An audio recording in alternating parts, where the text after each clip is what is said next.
and we are not Live. masked intruders. We're not here to play stick 'em up. Welcome in, everybody, to the Huddle Up podcast, presented as always by Mile High Huddle, powered by Overtime Media. Although you cannot tell because my face has been obfuscated by this awesome MHH face mask. I'm your host, Chad Jensen. With me, as always, my partner in crime. You know him, you love him. He is Zack Kelberman. Zack, I think it's time we take Kenneth Patterson's call to action to heart and remind everybody, the safer we are with our personal hygiene and when we're, out and about in society, going to the store, all these things, if you're wearing your Mile High Huddle face mask, Zack, it increases the odds of football season officially coming here. And not just football season. You're protecting people. You're protecting yourself. You're protecting other people. Mask up. That's right, and it's true, and Kenneth, I appreciate your reminder. I don't think we take a hands-off approach, though. I think we're pretty fair, and we've been saying all along, take it seriously. If you have to wear a mask, wear a mask. If you have to stay home, stay home. But it's true, though. If we want football in the fall, wear a mask. If we want our if people want their kids to go to school in the fall, wear a mask. If we want normalcy to return, wear a mask. If you want people around you in your community to be healthy and be alive, wear a mask. So I can definitely advocate for it. And as it comes falling down right now, I think we did our due diligence on that. We did our little PSA. We did our little announcement to the community. We feel responsible for the day, Chad. Hands on today. Amen. And I was just talking about this with Buana Beast before we went live, but the wearing of masks, it should offend nobody. The issue of wearing masks is completely 100% nonpartisan. If you get offended by the idea of anybody advocating for you to wear a mask, check your priorities. It should be no skin off your teeth to wear a mask. Now, I get it that sometimes we go on autopilot, we're driving around, and sometimes we forget things, but try to have it on the front of your mind and be aware of it. That's all we're saying. PSA over, end of sermon, Huddle Up podcast, moving on to football matters. And by the way, Kenneth, the word that shall go unnamed, it's going to continue to go unnamed because we don't want these podcasts and these videos being suppressed by censorious social media channels. Okay. So that's going to continue. But guys, the good news is we're going to talk about the unfortunate postponement of Steve Atwater's Hall of Fame enshrinement. But the good news is, even though cases are spiking, they're rising, the death rate for the word that shall go unnamed is dropping, plummeting. We talked about this a couple of days ago as well. So it's not all doom and gloom. It's not all death and destruction, but let's hedge our bets. Let's be smart. Let's wear masks. Let's wash our hands. Let's not go visit grandma. Let's not go visit grampy. Let's not go visit that friend or family member who might have some kind of additional health concern or comorbidity if we're feeling sniffly, if we've been to a place where we were in a social situation. Let's not the next day go visit Grammy. Let's be smart. Let's be hyper aware of that, Zack, and mitigate this thing as best we can so that we can have a free and open society. We're not all locked in our houses for another 6 to 8 weeks. And as Kenneth opines here in the stream, we get football. And Zack, for what it's worth, this was reported earlier today, the NFL is going forward with training camp starting on time. So Kenneth, chin up, my friend. Yeah, July 28th is kind of like the universal date for all teams to report. And based on what Goodell said and what the owners said today on their conference call, it seems like it's pretty normal. They're going to start on time. They're going to have practices at their own home facilities. Teams can't travel away for camp. It doesn't affect the Broncos either way, but we are going to have a football season. Still remains to be seen whether they're going to be fans in the stands. I do not know that just yet. I don't think the NFL knows that just yet, but we're going to have a season. But on a macro level, guys, personally in our life, health-wise, wear a mask. Like Chad said, we have to advocate for it because we have a platform to do so. Keep your distance. If you feel sick, stay home. If you don't want to work, don't work. If you don't have to, if you're not an essential employee, we can all do our part individually. So collectively, this fall and going forward, we can have normal again. Also, as we talked about on Wednesday night show, the NFL is officially moving forward with the initial leak that we heard yesterday that they're going to cover the first 8 rows. Excuse me. Here's what a press release from the New Orleans Saints said today. In fact, the NFL owners had a big Zoom meeting. They worked through a lot of issues and plans and contingencies on the coming season. And Zach, I think it's interesting hearing this press release from the Saints. Quote, based on the NFL meeting today, it will be mandated that stadiums cover the first 8 rows in the stadiums. This covering is being done for health and safety of players, staff, employees, fans, and broadcasters. We are already in the process of working with and reaching out to our season ticket holders, making it a priority to accommodate and relocate them. We will also offer them a number of options for the 2020 season, including a refund or credit, and it will not impact their season ticket holder status moving forward, close quote. So that's being done, Zach, and what that tells us is that the NFL, they're tweaking their approach a little bit. They're rolling with the punches. They're doing what they think they can to mitigate some of the risks. You can't eliminate the risks. You walk outside your front door, there's going to be risk, no matter what it is. You could get hit by a car, you get struck by lightning. You could drop dead of a heart attack in a split second. You could catch the word that shall go unnamed. But what NFL teams are trying to do is mitigate that as much as possible while still having a season. They're doing what's in their control, and they know that they're going to lose money regardless, whether it's limited fans, whether it's no fans. They're going to lose a lot of revenue on a team-by-team basis, but they're looking to make it up any way they can. And it all comes down to the dollar sign. It's all about money. And what I laud the NFL for is they don't really care about bad PR. They don't really care how it looks from an optics point of view. They just care about business and appeasing their customers, meaning the fans, meaning the players, meaning the coaches, everyone tied to the NFL. And I give them credit for that. They're not buying into the fear. They're not hemming and hawing. They're not line straddling or fence sitting. They're going forward with their own conviction and trying to have a normal season. And say what you want about Roger Goodell. You can criticize him for a lot of things in his tenure, but he's handled this crisis a lot better than commissioners like Adam Silver and Rob Manfred. I give him credit for that. Yeah, you ain't a kid. And he should be commended for that. He should be, we've criticized Goodell at different times over the years for some of his, I would say probably more of on the disciplinary side of decisions he's made that have been questionable over the years, and just kind of the way the Patriots were treated with kit gloves and the whole 9 yards for some of their dubious skullduggery, etc. But he does deserve credit for, and make no mistake, it's not like it's Goodell leading the charge. He's the face of the owners. He represents the owners. It's the owners that are saying, no, we're gonna stay the course with free agency. No, we're gonna stay the course with the draft. We'll figure out a way to do it virtually. We're gonna have the highest ratings we've ever had for the NFL draft on television. And we're going to move forward with the season. We're going to do our best to mitigate it, minimize the risk. But there's going to be no way to 100% eliminate that because, again, you go outside your front door, you are risking danger, you're risking injury, you're risking something to happen. Now, Zach, I want to say hello here to Desert Fox, who says, I'm new to the party. Welcome in. It's good to see you. In the meantime, before we get to today's Mile High Mailbag, our favorite podcast of each and every week, because we are your football priests, and each and every week we are here to offer you the absolution and answers to your burning Broncos questions. We can't wait to get to what's on your mind, but just quickly, a couple of matters of business. Make sure you're following the podcast on Twitter at Huddle Up Pod. We're inching to the 2,000 mark of followers on the podcast account on Twitter, which is great. It's really weird to me, Zach, how many of our listeners on YouTube, when you combine YouTube, you combine Facebook, you combine Apple, you combine all the different podcast listening platforms that this podcast reaches from ear, how many ears we reach on a daily basis. Only a fraction of them are following the podcast on Twitter. So head on over there, follow the pod, stay plugged in. And while you're at it, follow at Mile High Huddle as well. You want to get one of these face masks, MHH, rep the brand in style and safety. Head over to huddleuppod.com, get your swag on. It's another way that you can support what we're doing here at the Huddle Up Podcast and Mile High Huddle. And if that's not in the cards for you, no worries. Just make sure you subscribe. Make sure you like this video, regardless of the platform you're watching it on, whether you're live or after the fact. Like this video and share it out if you really like what we're doing here. Help us reach new listeners and like-minded Broncos fans just like you. All right, Zach, before we dive into the questions and whatnot, just want to thank Zeus for coming on down from MHH Mount Rushmore and supporting what we're doing here, showing some love. He says, hi, all, counting down the days to some football, maintaining an optimistic outlook. I like it.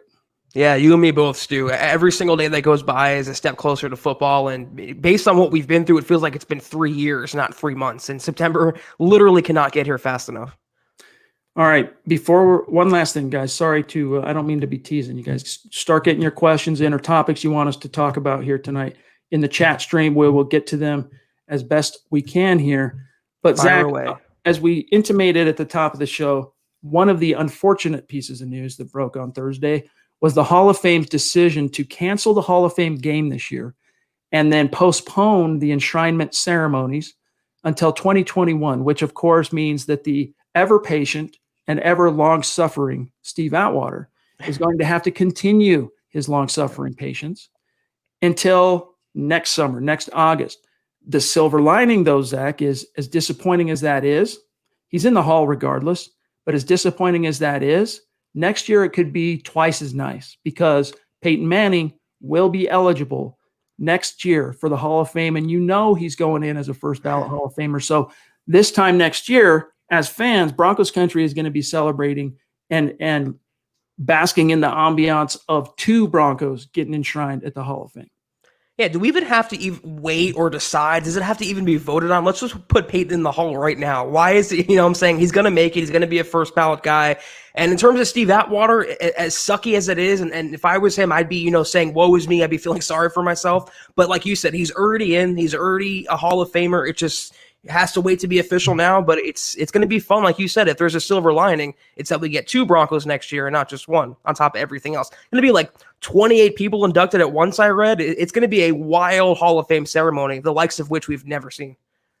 Amen to that. And I think we, as unfortunate as it is to lose out on that this year, something everyone was looking forward to, a lot of Broncos fans had probably already made some plans to travel. Hopefully people that did book tickets and flights and hotels and stuff like that are able to get a refund or able to reschedule. But at least, even though we're missing the enshrinement, who's really crying too many tears over the Hall of Fame game itself getting canceled? Although I will say right now, that would be like manna from heaven, dude. Manna from the football god.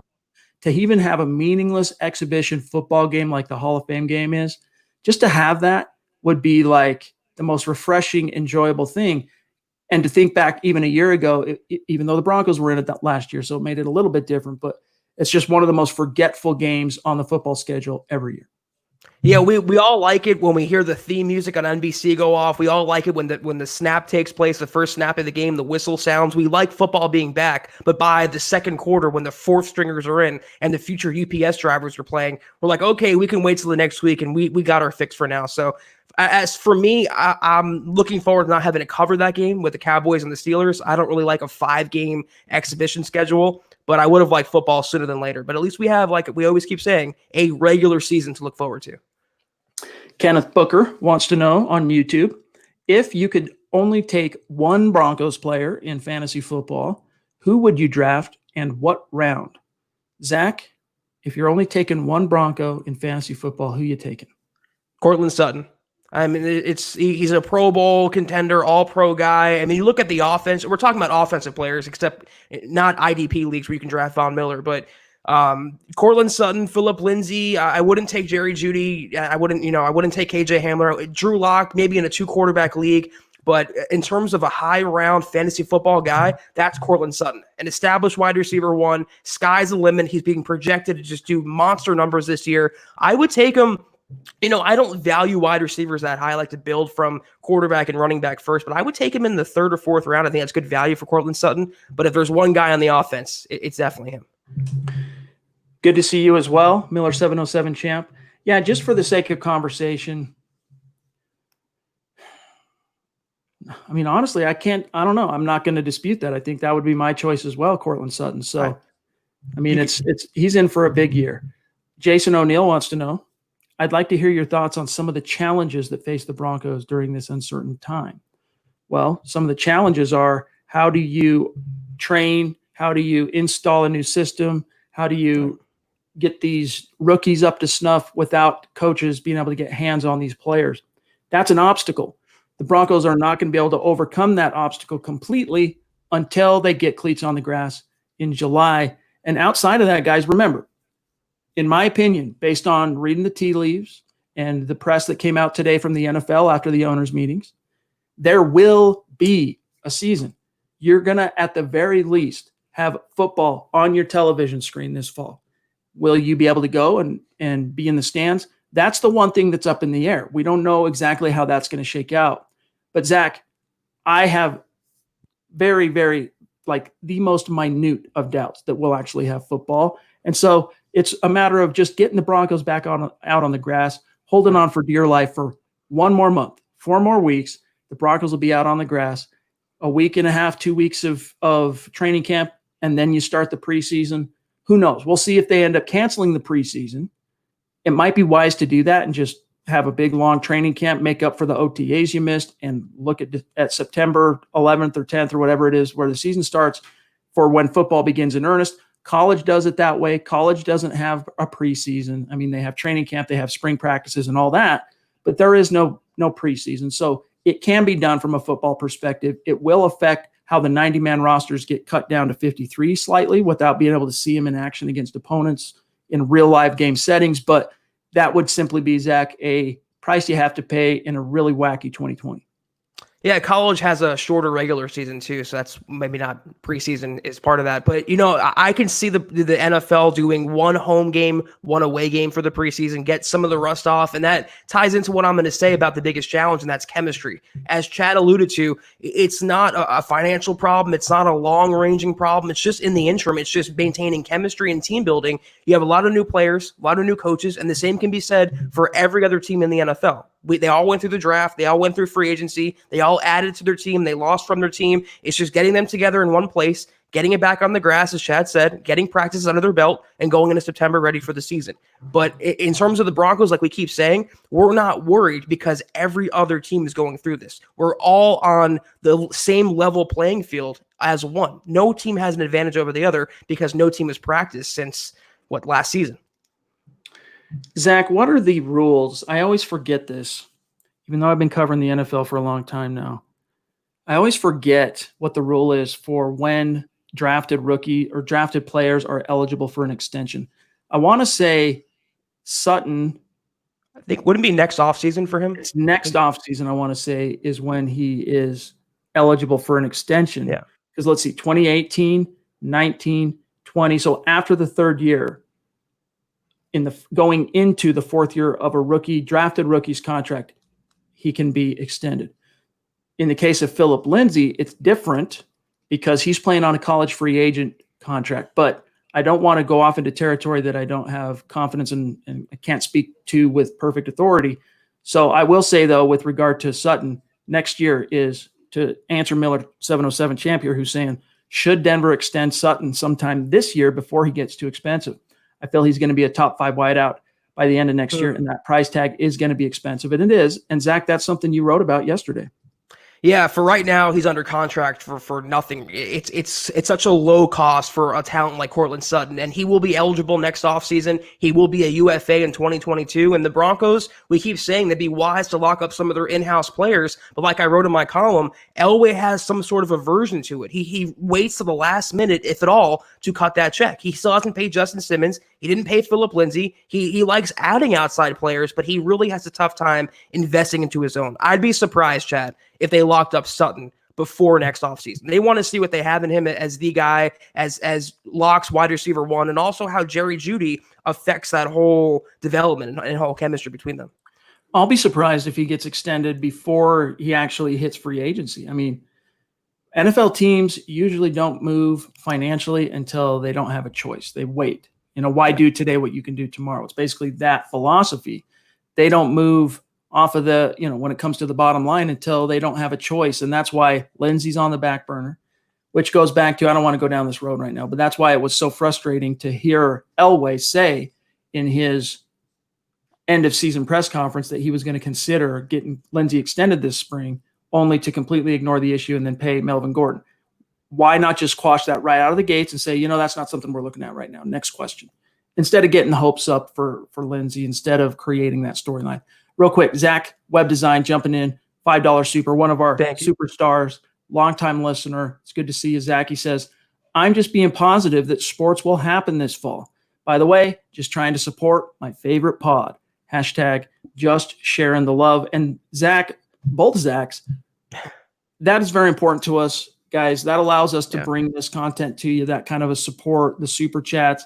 We're never going to ask you to super chat, but that super chat does allow us to continue to devote more and more time into providing you guys this content. And right now we're working our rear ends off, and it's off season. There's nothing happening. Just wait till we get to when there's actually something happening on the field, even if it's just practice, even if it's just training camp. And the quality of the content, the quantity of the content is only going to continue to get better, thanks to, and in large part due to, the Super Chat Superstars. Yeah, that's really well said. I mean, the fact that we're wearing the hats, we're wearing the face masks right now, we have a merchandise store. That's an attestament to our fan base, and that's a quality that they allowed us to explore, and it's something that we love doing, bringing content, merchandise, every interaction in every single way. You guys allow us to do it, and we talk about it all the time. We're so appreciative, and through this pandemic, you guys have been tremendous, and going forward into September and a little normalcy, it's going to be even better. Eclipse Stormborn, speaking of Super Chat Superstars, jumping in with a very generous super. Thank you, my friend. Thank you. He says, happy Thursday, Priests and Broncos country. Optimistically looking forward. My favorite pod you guys do is Behind Enemy Lines. Wondering if you guys might get those other analysts to go live with y'all. So and thank you again, Eclipse, my friend. And I'm glad you brought that up, because what Zach and I did, what we've done for the last couple of years on the Huddle Up podcast is, when football season rolled around, we would have an opposing journalist, or a journalist from that covers the opposing team, come on, and we would pre-record those conversations and then upload them to the podcast RSS feed. Once we started doing these live streams, we ended up having one of two options: either only bring in on those journalists who are willing to be on a live podcast, because not everyone wants to do that. A lot of people are willing to join you on a podcast and talk football. I would say probably a quarter of those people are willing to have the spotlight on them be live, where they're seen and heard. There are some that are more than happy to do it, but that made it a little bit harder for us last season to find live guests like that from behind enemy lines. But we're going to be trying to do that again this year, Zach. And it's either that or just have one episode each week that is pre-recorded and uploaded to the RSS feed that is not a live stream. It's tough also because we have to coordinate with reporters that are at practice every single day of the week at the facility, covering, games and all that, and they have to squeeze in the podcast for us. But maybe now, with everything being virtual and being over Zoom, they'll have more free time. So we're looking forward to that. It's always great getting outside perspective. I always learn something from the reporter of the team that we're covering. And we like the banter back and forth. So we'll try it. We'll try it this year, but we can't make any promises considering how unique this season's going to be. Miller 707 says, is it me, or are we missing a lot of regular viewers the last few weeks? It is not just you. It's the nature of the NFL calendar, the ebbs and flows of the calendar. Yeah. So, for example, milehighhuddle.com, number one team site on Sports Illustrated. All right, from a traffic perspective, it's the site's going to do about half of the traffic that it did in the month of May, in June, and it's not just because of the word that shall go unmentioned and how there have been no OTAs and all that stuff. It's that this time of year, people start turning to their vacations that they had planned or whatever. And then you combine that and their activities with their kids and going camping and doing things.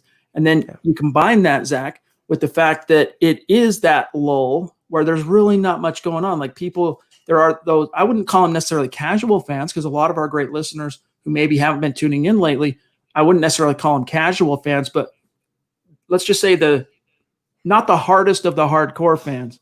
If there's not actual stuff cooking, they'll listen to a political podcast for a couple of weeks until football comes back, or there's some kind of news or something like that. This time of year, this is completely common. And that's one of the reasons why we just can't wait for actual cleats to get back on the grass at the end of July. It happens every single year. I mean, content, page views fall off, listeners fall off. It's just that dead period. And there's not many points in the NFL where we can say that, but mid-June to late July is always just the dead sea of what the NFL calendar is every year. And we have to just weather through it. But combine that with the crisis, combine that with the social unrest, and everyone who is cooped up for 3 months. They want to get out. They want a vacation. They want to go where they can right now. They don't want to sit in front of a computer or watch sitting on their phones. They want to go out and do things. But you know what epitomized our viewership is right in the middle of the issue, Chad, which was the draft, which was in late April. We had record numbers. I'm not just talking about super chats, just viewers and engagement and page views. So we know that when there's news and activity, we'll have our fan base come back. We'll have that, as you say, the quote unquote casual listeners come back. Yeah. But right now, it's all expected. We're not surprised by any of this. I mean, April was the biggest month in the history of milehighhuddle.com. And the YouTube channel was growing by exponential rates. It still continues to grow. The growth rate has slowed down. But I'm telling you right now, as someone who's been covering this team and the NFL for long enough to know, being inside the belly of the beast, it all bounces back. All those people that we're missing in the stream right now, I would say probably a third of those viewers that were even on through every single pod through April and May that aren't on right now, they will be back. As soon as training camp starts, you'll see them back in the stream. It's good. It's just the way it is. So in the meantime, that's why Zach and I are grateful that those of you who are with us, and why we feel the continual call and responsibility to keep showing up and bringing you this content, because you're asking for it, you want it, we're going to provide it. Yeah, and that's what we're saying is that right now, through all this, through all the unrest and all the issues going on and having no football, having no sports, how we've grown as a podcast, celebrating 7K, Chad, getting over that milestone, that was a huge deal. And it's all thanks to you guys once again. So we're definitely so appreciative. James Campbell, our friend from across the pond, says, anyone else see the news of Nikki Jabala of The Athletic going to the Washington Post to cover the Washington Redskins? That is going to happen. That has happened. She announced that. I guess she didn't announce it, but she let everybody in on that today, Thursday. So we must bid adieu, Nikki, who is, I think, one of the best in the business at what she does. You know, the market loses one of the great ones. It's unfortunate, but it's kind of the way the journalism game works. And if you look at The Athletic, I think the drop in, well, just the word that goes unnamed has really affected them. They laid off a bunch of people and furloughed a bunch of people a couple of weeks back. And so I think this just might be Nikki looking out for number one, doing what she feels like is in her best interest and landing on her feet. And we wish her the best. Yeah, Nikki was the best on the beat, Chad. I respect her as a journalist. She was just incredible in every facet of her job. And but it seems like it wasn't a lateral move. That sounds like a pay upgrade going to the Washington Post. That's a huge beat. That's a huge paper. It seems like The Athletic is kind of struggling right now. And you got to do what you got to do. As Chad said, this industry, it's a lot like chess pieces. One person goes here, the other person goes there.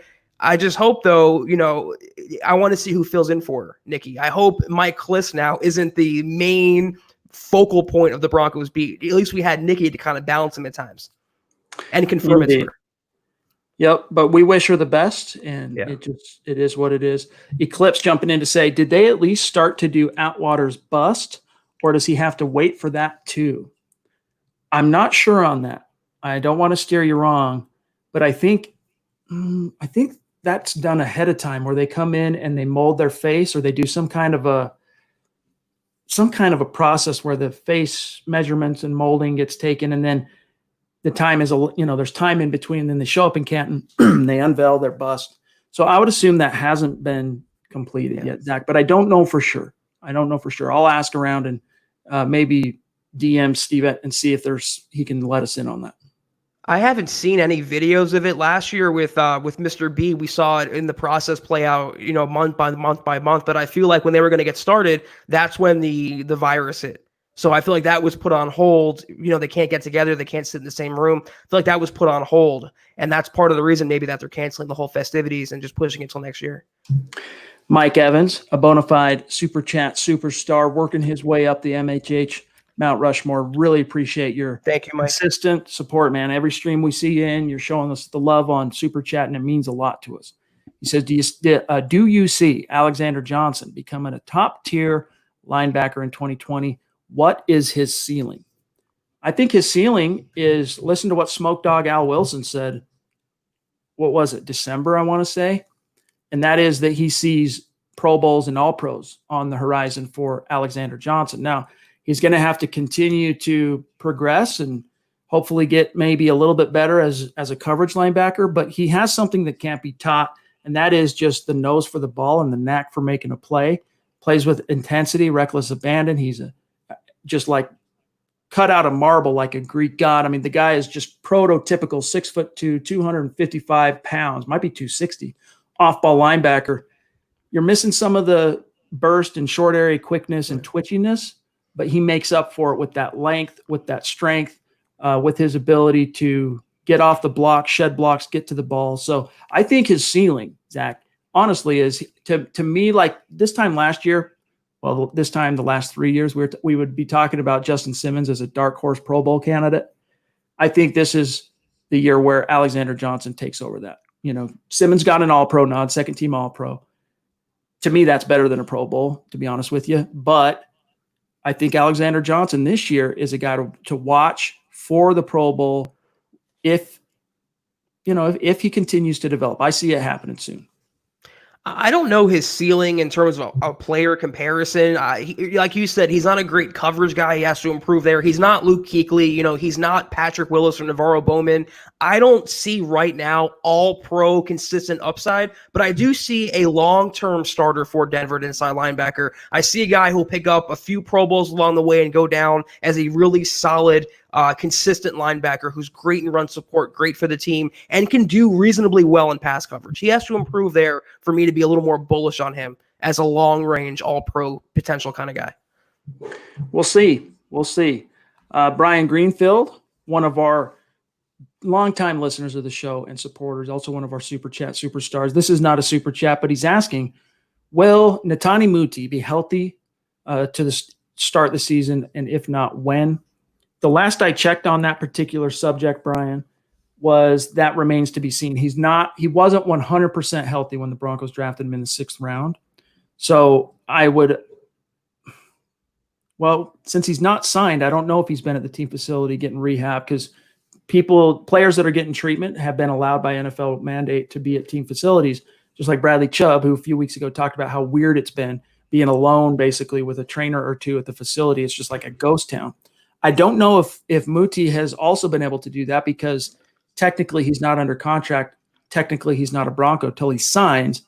So I don't know on that, but I think that probably this year Muti's a guy that ends up as an IR. Sneak him on, not sneak him, but you put him on IR, let him get a full year to heal so that you can get a full-throated kind of look at him in next year's training camp, and you might be able to make some noise. By then, you got Graham Glasgow going into his 2nd year, Dalton Risner's in his 3rd year. We'll see how things play out with Lloyd Cushenberry. Things could change between now and then in terms of the pecking order on the offensive line. So I look at this season, Zach, as being kind of a redshirt year, health-wise for Netane Muti. I'm right there with you. They don't have to rush him along. They don't need him right now to start. They don't even need him to be a backup. They have Wilkinson, who's a better guard than tackle, who could slide in there. They have a couple other guys on the roster who they like at guard as well. If he's not completely healthy by training camp or by the preseason, they're going to put him on PUP or IR, and like you said, just redshirt him for a year. When he comes back, though, he has starting upside. He's a really good talent. He's a mauler in the run game. The Broncos got a really good value in him, taking him where they did. I like him for the future. It's just this year, not a lot of value for Muti. Let's grab Ryan, who says, Ryan Hamilton, longtime listener of the show, has anybody heard in the news about Melvin Gordon joining the crew in passing drills yet? You would figure after the flack he's got that he might. To my knowledge, he has not yet joined Drew Lock and company for those away from facility workouts where they're actually running the full offense, Pat Shurmur's full offense. I could be wrong on that, but I have not heard or been told by anyone I've talked to on the matter that he's been present wherever he is. I want to say California. I can't remember where he's been hanging out for off the top of my head now that I think about it for the offseason, but it's not in Denver, Zach.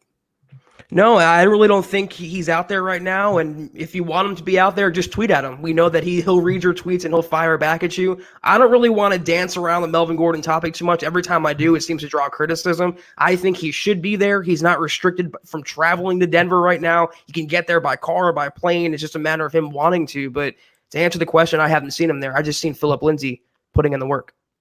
Mile High Beauty wants to know, do you guys think the NFL will put some kind of attachment to the helmets to protect players? Talking about some kind of like spit guard or, mask to stop from, droplets spreading. I think they'll look at any potential innovations that might be around for that as a possibility. But unfortunately, anyone, it's like just at the top of the show when I had this mask on. I can talk, I can breathe, but if I'm playing football like this, ain't happening. I'm not getting enough oxygen in terms of what it requires to sustain that kind of constant athletic explosion where every vein in your body is pumping, sending blood to your muscles. And, you need to be able to freely breathe. And so unless there's some kind of innovation or workaround, Zach, I just don't see that being feasible. And especially in Denver too, Chad, where the air is thinner. I mean, it's tough for the players, in a regular year, let alone wearing masks. And I hope they're not going to do that. I saw some mock-up on Twitter where they had some apparatus attached to the face guard of the helmet. They looked ridiculous. They look like Power Rangers. I don't want that to happen. I just want to the NFL to resign themselves. If players are going to catch it, they're going to catch it. We have contingencies. We have plans in place. We have to just do what we got to do. I would not be in favor of making the whole mask cover their face. I mean, you can't take it to that extreme in this sport. Let's grab. I know we've grabbed a couple here from Miller 707, but he's asking good questions, okay? Who would you rather trade for, Zach? The corner, Stephon Gilmore, or the safety, Jamal Adams? Just a fun question to think about. For me, hands down, would be Gilmore, because right now, to me, that's the Achilles heel of this defense is cornerback. Now, it could end up being a strength if Vic Fangio is right that he sees two of these young guys really emerging and becoming studs this year. It could end up being a strength of the team. Right now, on paper, before any of that information coalesces, it's the Achilles heel. Let's face it. So for me, it would be Stephon Gilmore. Jamal Adams would be adding to an already existing strength. When you have arguably the top safety duo in the NFL, you can afford to get by without Jamal Adams, as great as a player as he is.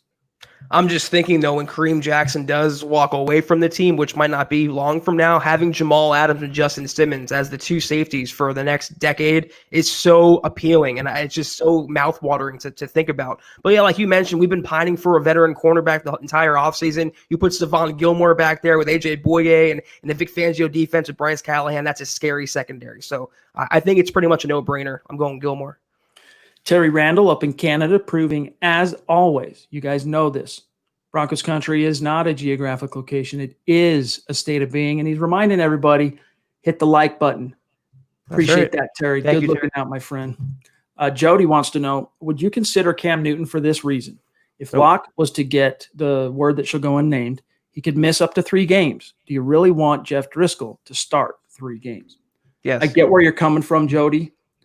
But at what cost do you get Cam Newton? And I don't just mean financial. That's a consideration. You do have to, that would be a detriment in terms of taking on whatever money he's going to be looking for. He's going to get paid by someone eventually. It's going to happen.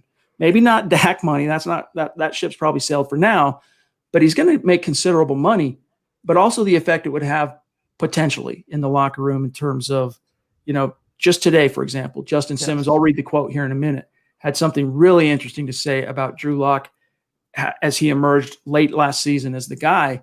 You want to give him the room to grow. And if he ends up getting the thing that shall go unnamed during the season and you got to roll the dice for 2 or 3 weeks with Jeff Driscoll, that's just the way the cookie crumbles. I would rather roll the dice in that direction, Zach, than roll the dice in bringing in Cam Newton and have it perhaps threaten the foundation that Locke has built as, in a short period of time, mind you, as well, as the guy in that locker room. Yeah, under no circumstance am I signing Cam Newton. Let's think about it. If he comes in and performs well, then how do you ever play Locke again? How do you justify yanking Cam Newton and playing Drew Lock? And if he doesn't play well and you replace him with Locke again, then you have to wonder if he's going to poison the locker room, he's going to start some controversy, he's going to speak out. And I don't want Locke, I'll say it again for the 100th time this offseason, I don't want Locke peering over his shoulder. I don't want him to feel like he has to be on eggshells or he has to do a certain thing or else he's going to lose his job. The Broncos have to live and die with number 3. He is their guy. You have to go through the good, the bad, the ups and the downs, and you can't just sign a broken down, I think, has-been in Cam Newton and then play, musical chairs with your quarterback. You just can't do it. So it's either all or nothing. And right now the Broncos are all in on Drew Lock. Let's grab here John Libick jumping in, showing us some support on Super Chat. Thank you, John. John, that means a lot to us, my friend. Seriously, thank you. Do y'all think we signed Justin Simmons long-term before the franchise tag time period is up in July. That date is July 15th. It is coming. It's hurtling closer by the day, obviously. I think it's going to happen. John Elway, I can't remember the number now. I could go through it, but every player, anyway, that John Elway has franchise tagged since taking over as the main football guru at Dove Valley, every guy that's been tagged is extended to a multi-year deal ahead of the deadline, including Von Miller during an offseason that was highly contentious between Elway and Miller. Still got that deal done. Simmons wants to be here long-term. Simmons loves playing for Fangio, and that's going to happen. If it doesn't happen by July 15th, I'll stand up here and eat crow and just say, guys, look, I got this one wrong. If that happens, though, and he doesn't get the multi-year extension, he plays this year under the franchise tag, which pays him a little bit north of $12 million. And then the Broncos live to fight another day with him next spring in free agency. But I do think it's going to happen, Zach. Yeah, I'm with you. And also, if they sign him long term, they can spread out his cap hits, and they can lower his 2020 cap hit from $12 million to something like $7 or $8 million. So from a financial standpoint, the Broncos stand to gain. And who knows? They can use that money they save to go after a lineman, to go after a cornerback, to maybe invest in somebody else on the roster. They can do a lot of things with that money, and I think it will happen in the next couple weeks. Our friend Callie Dave jumping in on Super Chat. Appreciate you, Dave. Appreciate you, Dave. Thank you. It means everything to us. He says, crazy tired from working, been chilling, listening to the pod, loving the conversation. It takes my mind off of work. Keep it going, guys. Hey, Dave, we're going to keep it going. Thanks to people like you and our audience supporting the cause, super chatting. Trust, we're going to keep bringing this to you each and every night from the 6 to 7 o'clock hour Mountain Time. Real quick, Zach, I want to get your take on this, this comment that Justin Simmons made. I alluded to it earlier about Drew Lock. Really quick, Justin Simmons was on the Bleacher Report podcast with, bear with me one second, I forget the dude's name, Adam Lefko. And he was asked about this coming season. I think ranking how excited he is on a scale of 1 to 10 was the question or something like that. Here's what Simmons said, though. Quote, "That's probably the thing I'm most excited about for this season. I know everyone says it, but he has, even in the locker room, behind the cameras and closed doors, talking about Drew Lock, he has this sense of like confidence, but it's not cocky. It's just like watch and follow me type of swag. That's just something that I felt like the previous couple of years we've been there. We just might not have had that, not even getting into the systems and all that stuff. But I haven't really felt that, I guess." And then the last thing he says here is, "I'm excited for Drew because he closed out the year on the right foot, and I'm excited for him to start out the next year, especially with the weapons that he has. I'm just excited," close quote, Zach. So he's saying that Locke brought a watch and follow me type of swag, which created a feeling in Justin Simmons of confidence and enthusiasm, however you want to describe it, that he hadn't ever felt since arriving with the Broncos as a third-round pick in 2016. You mean to tell me that Joe Flacco didn't have swag, Chad? I am shocked at that revelation. You know what, though? What he didn't say is what he wanted to say is Drew Lock has that it factor. And we've been saying it. A lot of media types have been saying it. A lot of fans have been saying it. You saw what he does on the field. You saw him on the sideline. You saw him galvanize the Broncos. You saw him literally march with his teammates. He's done everything a young quarterback should do, and he's already won over the respect of the locker rooms. Young players, veterans, stars, and rookies, they all love Drew Lock. And it's encouraging. I still maintain that they have to prove it on the field, every single player from the bottom to the top. But what we've seen and what we've heard about Drew Lock has been so impressive and so encouraging. KP jumping in down in Florida, showing us Thank some you, love. Kevin. Really appreciate you, Kevin. Every podcast, you're showing love in the super chat. And I think you should email us, my friend, milehighhuddle@gmail.com. Easy to remember. Shoot us your personal deeds. Let us send you a hat. Let us send you a face mask, something as a thank you for just your outgoing support for MHH, my friend. Reach out to us. He says, "Diehards, don't miss a snap podcast or grab a hot dog during the game." Hey, that's how we feel. That's how we got into this business, is we're just ridiculous, insane, lunatic football people. But not everybody is necessarily, they love their team. They love the Broncos.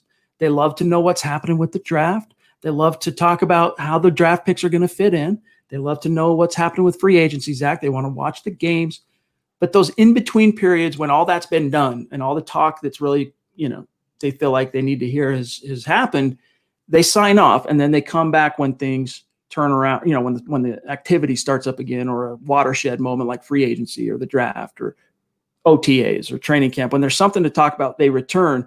But guys like you, KP, guys like us, guys like James Campbell, guys like Buona Beast, we're those sick maniacs that are going to be here talking about football till the cows come home.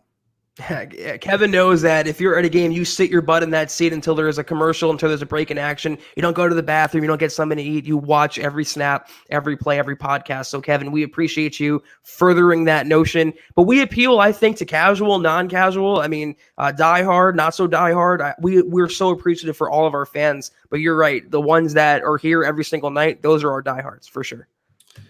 All right. Let's grab an MHH Mount Rushmore. George Vandermark jumping in with a generous super chat. Really appreciate you, my friend. We've missed you the last couple of pods. We know that your new job, you're working these new shifts, so we understand. He says, worked my final day shift today, whereas I will always watch the show when I get home. Will definitely show my super chat support on Sunday nights. We appreciate that, George. Seriously, my friend. Really, really do appreciate you. Hope the new shift and everything is going well. And we'll look forward to talking to you again, of course, on Sunday. Any questions that you have, any topics you want us to get to tonight, my friend, just put it in the stream and we will get to it. It is the hashtag Mile High Mailbag, and we are happy to get to whatever's on your mind. Zach, we don't want to ignore our awesome Facebook audience who has shown up in great numbers these last, what's ironic is now MHH, the following on Facebook is more than 10 times what we have on YouTube. We have something like 86, 87,000 followers on Facebook. And the listeners, not everyone who follows on Facebook, Zach, listens to every podcast, right? It just depends on where you're at in the stream and where you come across the content as people are thumbing through Facebook. But as some of the numbers have dipped on the RSS feed podcast-wise, as some of the listening has gone down on YouTube temporarily, the one that actually has skyrocketed is Facebook.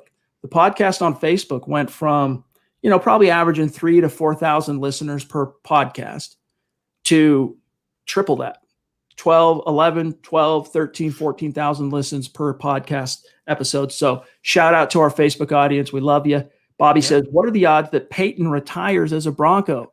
I mean, we'd all love to see it, but he had so much time in Indy. Bobby, just like you saw when he played some golf with Tom Brady and that Pro-Am or whatever it was, you're going to see him honor both the Colts and the Broncos when he goes into the Hall. Yeah. Players don't have to go in, pick an individual team anymore. That's not a mandate by the Hall of Fame. So I think you'll see him find a really savvy, really political, savvy way to be an ambassador for both teams as he goes into the Hall next year. Yeah, I feel like, the Broncos were the relationship he got in after he, had a divorce from his ex-wife. And he still has feelings for his ex-wife, meaning the Colts, but he has a newer relationship with his girlfriend, which is the Broncos. And I feel like he loves both teams, but as we've seen, he still talks to the Broncos, comes out to practices. He lives in Denver. He is more ingratiated to the Broncos sphere than he was with the Colts. And we talked about it, I think, last week. He might have some sour grapes, some bad feelings, bad blood left behind from his unceremonious exit. They replaced him with Andrew Luck. That might be playing into it. But I feel like because it's such a public, nationally televised kind of event, he's going to honor both teams and do the right thing. He's just that kind of guy. We got David Bingaman jumping in. Trivia. Pod lasts just long enough for evening cigar and Irish whiskey. Keeps the unnamed bug away. Do what you got to do. It's good to see you, my friend. We don't always see eye to eye on all the Broncos issues, and we have great debates on milehighhuddle.com in the comment section. But we appreciate your support. It's good to see you in the stream, my friend. Jess wants to know on YouTube, is there any news on the Bolin family drama? No, we don't know anything on that front yet. No new developments, and that's one of the tragedies for Broncos fans of losing Nikki Jabvala to another market. Is she's done, of all the journalists in Denver, the best job at tracking down that story than that piece that she had a couple of months back where it was revealed that Pat Bolin has an 8th child or 7th child? I can't remember now. That whole thing, I mean, she's top shelf journalist. We're going to be losing that. Fans are going to be losing that insight and that attention to detail that she brings to the table, Nikki, but no news on that front. So Zach, one other thing here from Jody. He wants to know, are there any players out there that you'd consider signing because the starter could get the word that she'll go unnamed and be isolated, miss perhaps 3 games? I don't know about if there's anyone off the top of my head besides some of the names that we've talked about before, like Kelvin Beachum and some, keep an eye on the tackles, keep an eye on the corners. But I heard something that was floated earlier today on Twitter as a possibility of amending the CBA to allow for NFL teams to have an even more expanded practice squad or backup roster in case 53 guys, anyone on the 53, if there's a rash, a breakout or whatever in one position group or whatever, you've got, and it might, obviously it's not going to be A-list dudes that you have waiting in the wings. It's going to be practice squad caliber players, but actually having almost a carbon copy secondary team waiting to step in if you do have a rash or a breakout. So we'll see.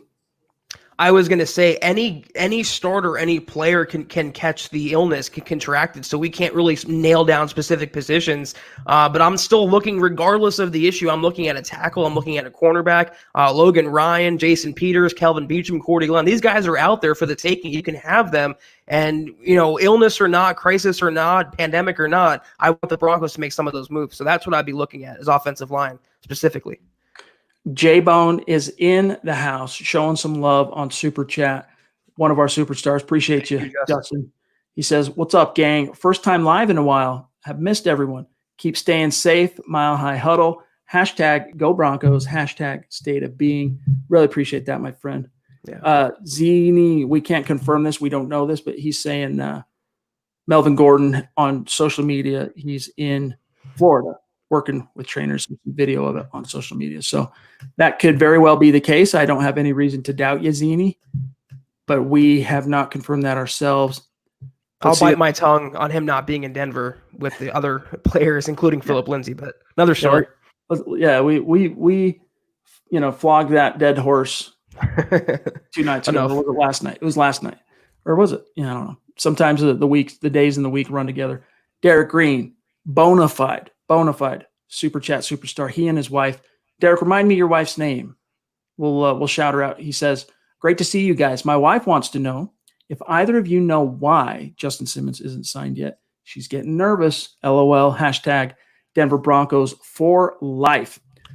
It really does just come down to, remember what we said it earlier, that GMs, front offices in this league, they're not motivated to take action until a deadline is approaching. It's just the way it works. It's just the way it is.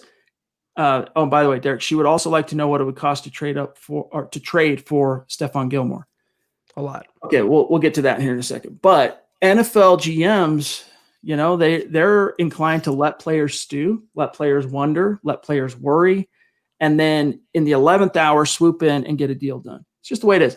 I have not heard from any of my sources and people I know and talk to on this issue that have said that there's been any kind of a real meaningful hang up in the negotiations between Justin Simmons and the Denver Broncos. So I really wouldn't worry too much about it for now. I stand by what I said earlier that, again, I'll stand up here and eat crow if I end up being wrong and Justin Simmons ends up being the first Bronco franchise tagged by John Elway to not get the multi-year extension by the deadline, but I wouldn't worry about it. Zach, what's your answer here for Stephon Gilmore in terms of what it might cost to acquire him via trade?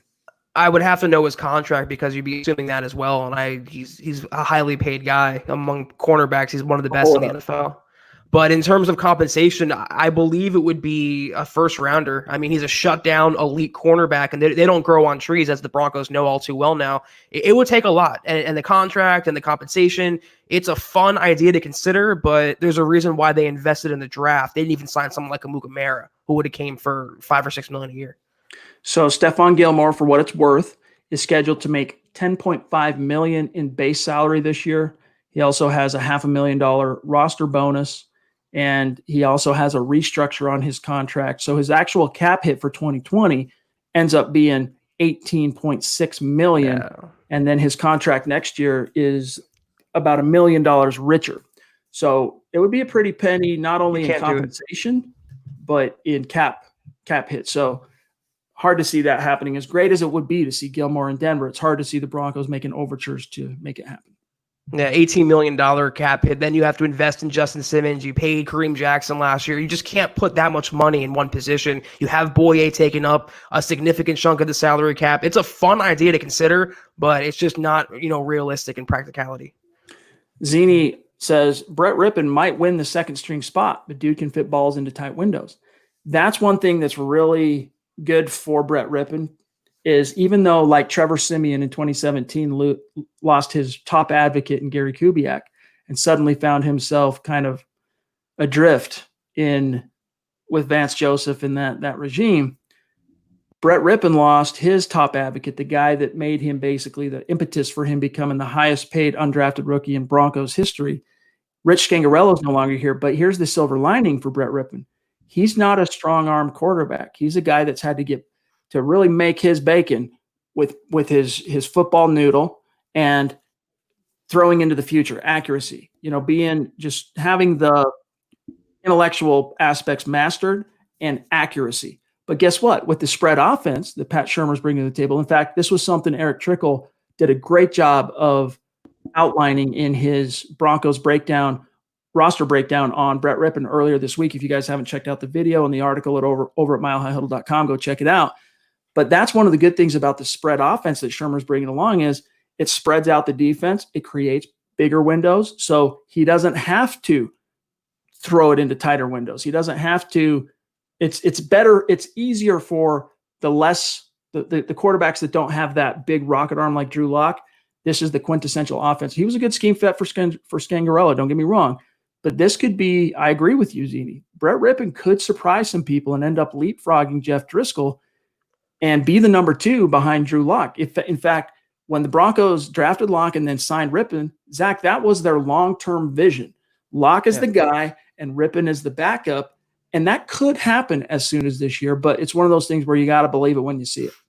I mean, the Broncos' long-term vision last year at this time was Joe Flacco, so things change really fast. And Brett Rippon, he's a great developmental guy to have, but there's a reason why they signed Jeff Driscoll. He was going to be the Lock's backup. He's a better pro, and the one thing he has on Rippon is experience, and that's really invaluable when you have a first-year full-time starter in Drew Lock. I think Driscoll's a better quarterback. I would not be surprised if Rippon beat him out, but he's a Trevor Siemian. That's his ceiling in the NFL. That's his ceiling. That's his max. It's good to have those guys on the roster. I would feel more comfortable, though, if Driscoll was the clipboard holder behind Drew Lock this season.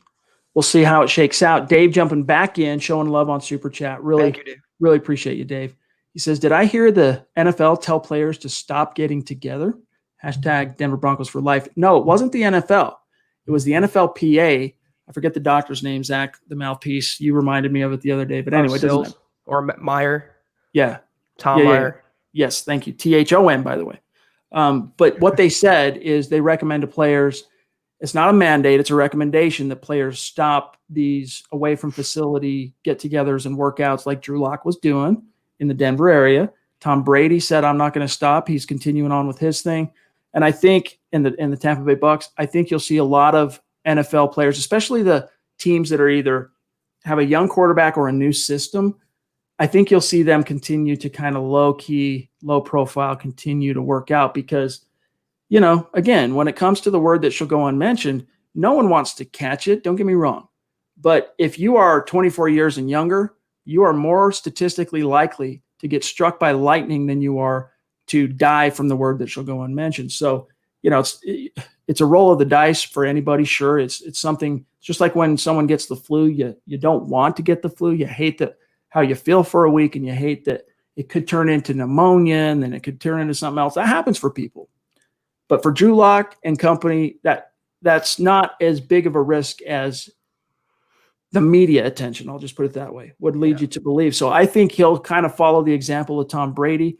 Maybe I'm wrong because he is the younger generation. Tom Brady is the older generation, kind of more strong-headed and whatnot.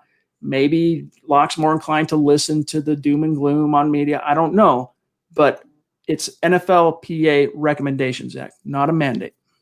Say what you want about Tom Brady, but he even came out and said the only thing to fear is fear itself. He's not giving in to the group think. He's not giving in to the fear porn or what the media is thinking. He's going out there and training because he knows the same people criticizing him for training right now will turn around right away during the season to be like, you didn't prepare, good enough. You're over the hill. You suck now. It's a no-win situation for a lot of players. They know nothing but to keep training, keep improving, keep working on their craft. So I give him credit for that. I mean, you got to do what you got to do, and I think Locke is not going to back down to the mob either. Buana, put that comment from David back on if you still have it there, because that's exactly making Zach's point. Brady is still practicing off the field. He's got a new system. He's got a new team. He wants to get those reps in. If he is doing it, others who choose not to do it, like the Denver Broncos, do so at their own peril. I agree with that. All right, guys, we're officially at the 1 hour mark. So any last second questions that you have, any last second topics you want us to get them in now. Facebook user, I wish I knew what your name is, but unless you give Facebook, I should say StreamYard, permission to show your name on Facebook, I'm sure you're checking this video out through the MHH Superfan group on Facebook, not the MHH page. So that's why it's not showing your name. Wish I knew what your name was, but Chad and Zach, do either of you see the salary cap dropping substantially next year? I can see it happening. I'm not willing quite yet to predict that that's going to happen. We just got to wait and see what fan attendance is going to look like and what NFL teams end up doing if it is affected, fan attendance, how they compensate for that, whether it's like this first 8 rows of each stadium being blocked out and advertisements being placed there. That's going to up revenue. There are going to be and that'll be seen from the television broadcast if there's no fans in the stands. There's going to be ways to try and offset some of those losses, but we just don't know quite yet. I would, probably just count on it not doing its annual, 10% increase like it's done basically unabated for the last 10 years.